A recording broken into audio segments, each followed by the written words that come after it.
It's my feel-good breakfast show. A very warm welcome back to your Feel Good Breakfast Show. Man, we're chatting finances. Are we spending too much money on cars? Certified financial planner Grant van Zyl joins us as always.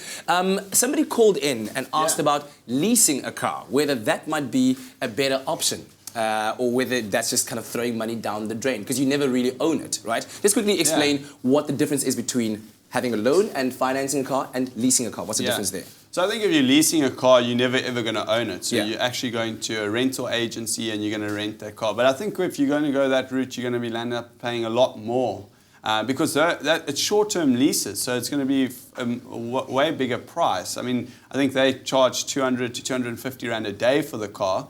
You still have to pay for the fuel. Obviously, you don't have to pay the insurance and that. But if you add that up over a monthly period, you're most probably going to be paying a little bit more if you lease the car. But in essence, if you're buying a car on a loan, that's really what you're doing. Yeah. You're just getting it at maybe a little bit of a better rate. So there's always the question of when you are buying a car, yes, we spoke about the 10% rule, that should be your mark of what you spend on your income. There's the thing, should you be buying a car that can just get you from point A to point B, or do you have a look at the status of your job? A man like you can't be seen driving in a starter pack, so to speak. Why not? Why not? I drive a Uno. Are you serious? No.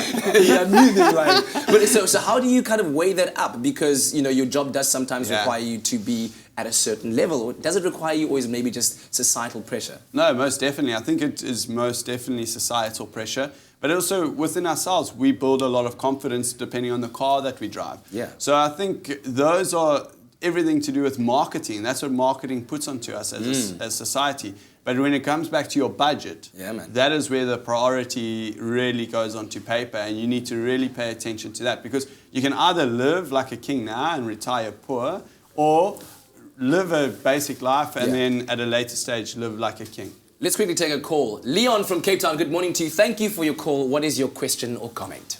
Yes, mornings. I've got 250,000 Rand in the bank. Is it better for me to buy the car cash, or to work with that 250,000 Rand and go with a normal buying of a car like monthly payments? All what right. would be the best option? Firstly, you're in a very fortunate position, Leon, to have 250,000 Rand in the bank.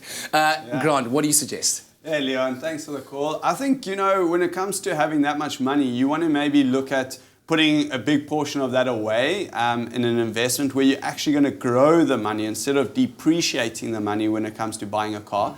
But, you know, when it comes to these banks, if you put down a bigger deposit, they might be able to give you a better interest rate. So you're going to start playing around with where's this balance of getting the best interest rate for your buck.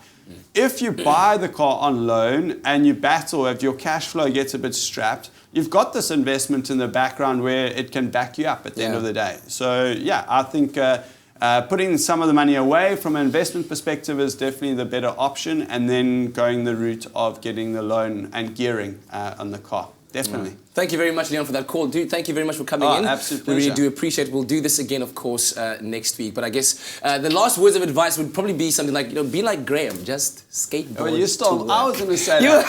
You can't say that. We gotta go. All right.